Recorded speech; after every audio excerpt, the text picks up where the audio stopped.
कम समय सटीक खबर। स्वागत है आपका यूपी असली खबर में। चलिए जानते हैं उत्तर प्रदेश के सभी जिलों की आज की बड़ी खबरें सिर्फ 10 मिनट में। अगर आप भी चाहते हैं कि यूपी की कोई भी अपडेट आपसे मिस न हो तो वीडियो को लाइक करके अपना प्यार दें और चैनल को सब्सक्राइब जरूर करें। साथ ही अपने जिले का नाम कमेंट में जरूर लिखें ताकि हम वहां की खबरें और विस्तार से दिखा सकें। चलिए शुरू करते हैं।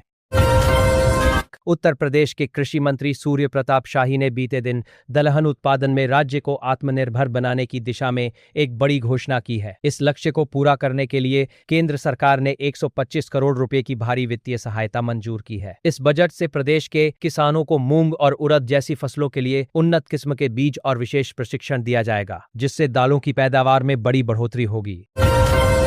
उत्तर प्रदेश के किसानों को आधुनिक खेती से जोड़ने के लिए भारत विस्तार नाम का नया एआई टूल चर्चा में रहा। यह बहुभाषी टूल किसानों को उनके मोबाइल पर ही मौसम के बदलते मिजाज, मिट्टी की गुणवत्ता और वैज्ञानिक तरीकों से जुड़ी सटीक सलाह मुहैया कराएगा। प्रशासन का लक्ष्य इस तकनीक के जरिए सूचनाओं के अभाव को खत्म करना है, ताकि ग्रामीण इलाकों के किसान भी वैश्विक स्तर की उत्पादकता हासिल कर अपनी आय बढ़ा सके। उत्तर प्रदेश सरकार ने किसानों की सहूलियत को देखते हुए फार्मर रजिस्ट्री की प्रक्रिया पूरी करने की समय सीमा को बढ़ाकर अब 11 फरवरी 2026 कर दिया है। प्रधानमंत्री किसान सम्मान निधि जैसी सरकारी योजनाओं का लाभ जारी रखने के लिए ये रजिस्ट्री बेहद जरूरी है। अधिकारियों ने अपील की है कि जिन किसानों ने अभी तक पंजीकरण नहीं कराया है, वे नजदीकी जन सेवा केंद्रों पर जाकर इस अंतिम अवसर का लाभ उठाएं। आगामी जायद सीजन को देखते हुए कृषि विभाग ने पूरे प्रदेश में उन्नत बीजों के वितरण की बड़ी योजना तैयार की है। सरकार ने इस साल 20,000 क्विंटल प्रमाणित बीजों पर भारी सब्सिडी देने का फैसला लिया है, जिनका वितरण सहकारी समितियों के माध्यम से शुरू किया गया है। इससे किसान गर्मियों के दौरान अपनी खाली पड़ी जमीन पर मूंग और सब्जियां उगाकर अपनी आर्थिक स्थिति को पहले से और ज्यादा मजबूत कर सकेंगे। प्रदेश के सभी 75 जिलों में चलाया गया ई पड़ताल डिजिटल क्रॉप सर्वे का महत्वपूर्ण कार्य अब सफलतापूर्वक पूरा हो चुका है। इस अभियान के तहत 4.5 करोड़ से अधिक खेतों का डेटा पूरी तरह ऑनलाइन दर्ज किया गया है। इस पारदर्शी व्यवस्था से अब सरकार के पास हर फसल का सटीक आंकड़ा मौजूद होगा, जिससे भविष्य में फसल बीमा और आपदा मुआवजे की राशि सीधे और बिना किसी देरी के किसानों के बैंक खातों में पहुंच पाएगी।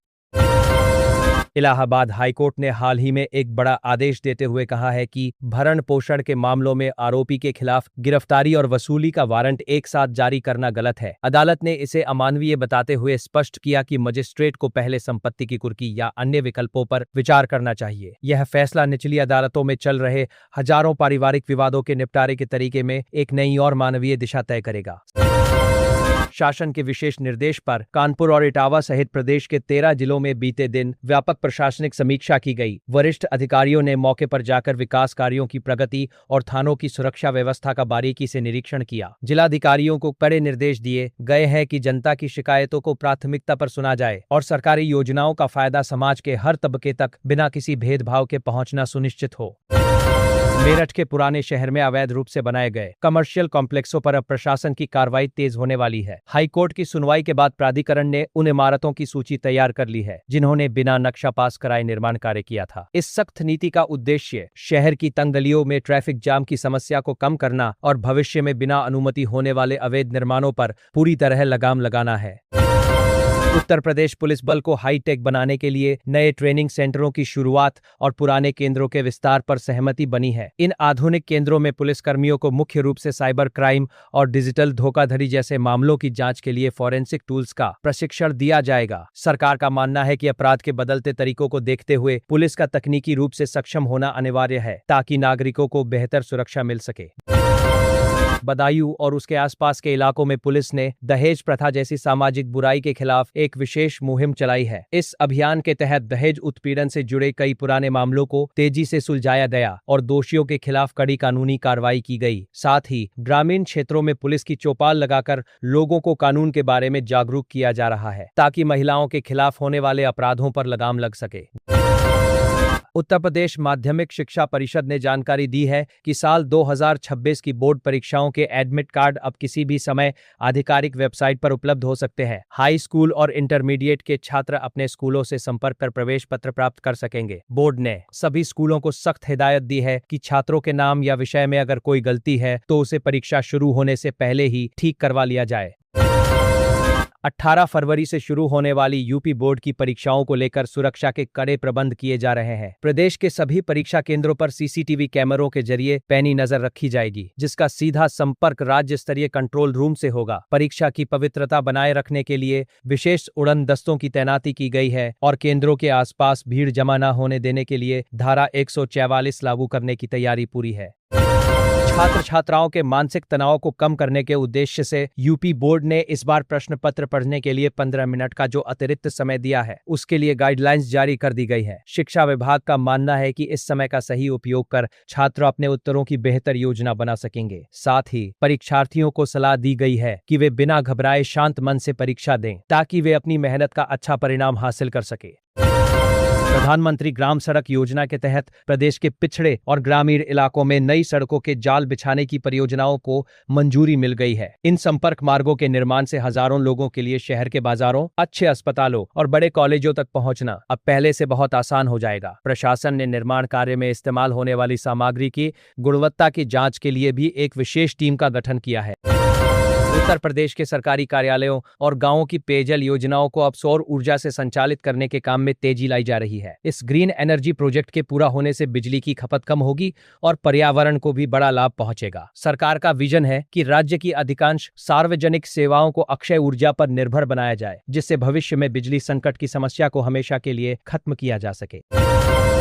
कानपुर से इटावा के बीच व्यापारिक गतिविधियों को बढ़ावा देने के लिए स्थानीय बाईपास और सड़कों को चौड़ा करने का काम युद्ध स्तर पर शुरू हो गया है। इस इंफ्रास्ट्रक्चर प्रोजेक्ट से मालवाहक ट्रकों और भारी वाहनों को शहर के जाम में नहीं फंसना पड़ेगा, जिससे समय और ईंधन दोनों की बचत होगी। बेहतर कनेक्टिविटी से इस पूरे औद्योगिक बेल्ट में नए निवेश आने की उम्मीद है, जिससे स्थानीय लोगों को रोजगार के नए अवसर मिलेंगे।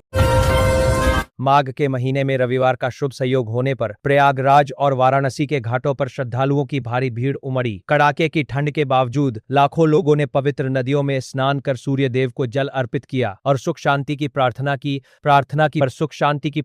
प्रार्थनाएं के व्यापक इंतजाम रहे, जिसमें जल पुलिस और गोताखोरों की टीमें लगातार गश्त करती रही, ताकि स्नान के दौरान श्रद्धालुओं को कोई असुविधा न हो। अयोध्या और मथुरा में आगामी फाल्गुन उत्सव की तैयारियां और सांस्कृतिक कार्यक्रम पूरे उफान पर हैं। स्थानीय कलाकारों द्वारा प्रस्तुत किए जा रहे लोकगीत और नृत्य पर्यटकों के आकर्षण का केंद्र बने हुए हैं, जो ब्रज और अवध की साझी संस्कृति को जीवंत कर रहे हैं। इन आयोजनों की वजह से मंदिरों के आसपास के क्षेत्रों में काफी चहल पहल देखी जा रही है और बड़ी संख्या में श्रद्धालु धार्मिक नगरी की यात्रा पर पहुंच रहे हैं। उत्तर प्रदेश के विभिन्न शहरों में नगर निगमों द्वारा स्वच्छता अभियान को और अधिक प्रभावशाली बनाया गया है। सार्वजनिक पार्कों, बाजारों और धार्मिक स्थलों की सफाई के लिए विशेष टीमें लगाई गई है, जो कचरा प्रबंधन के आधुनिक तरीकों का इस्तेमाल कर रही है। आम जनता को भी सूखे और गीले कचरे को अलग रखने के लिए प्रोत्साहित किया जा रहा है, ताकि शहरों को कचरा मुक्त बनाकर स्वास्थ्य के प्रति एक सकारात्मक संदेश दिया जा सके। उत्तर प्रदेश की राजनीति में इन दिनों आगामी उपचुनावों और स्थानीय निकाय चुनाव की तैयारियों को लेकर काफी हलचल है। सभी प्रमुख पार्टियों ने अपने जमीनी कार्यकर्ताओं को सक्रिय कर दिया है और जगह जगह जनसंपर्क अभियान चलाए जा रहे हैं। नेता अपनी रैलियों के जरिए जनता की समस्याओं को उठाने और उनके समाधान का भरोसा दिलाने में जुटे हैं, जिससे प्रदेश का सियासी पारा आने वाले दिनों में और अधिक बढ़ने के संकेत मिल रहे हैं। इलाहाबाद हाई कोर्ट ने विकास परियोजनाओं और नागरिक अधिकारों से जुड़ी जनहित याचिकाओं पर अपनी साप्ताहिक समीक्षा के दौरान अधिकारियों को कड़े निर्देश जारी किए हैं। अदालत ने साफ कहा है कि जनहित के कार्यों में अनावश्यक देरी बर्दाश्त नहीं की जाएगी। इस सख्त रुख के बाद सरकारी महकमों में लंबित फाइलों पर काम तेज हो गया है, जिससे उम्मीद है कि सड़क और बिजली जैसे जरूरी मुद्दों पर आम जनता को जल्द राहत मिल सकेगी। युवाओं के बेहतर भविष्य के लिए उत्तर प्रदेश सरकार ने निजी क्षेत्र की बड़ी कंपनियों के सहयोग से कौशल विकास के नए कार्यक्रमों की शुरुआत की है। इन कार्यक्रमों के तहत बेरोजगार युवाओं को बाजार की मांग के अनुसार ट्रेनिंग दी जाएगी और सफल प्रशिक्षण के बाद उन्हें रोजगार से जोड़ा जाएगा। सरकार का लक्ष्य है कि प्रदेश का युवा केवल डिग्री धारक न बने, बल्कि वह तकनीकी रूप से इतना कुशल हो कि उसे आसानी से सम्मानजनक काम मिल सके।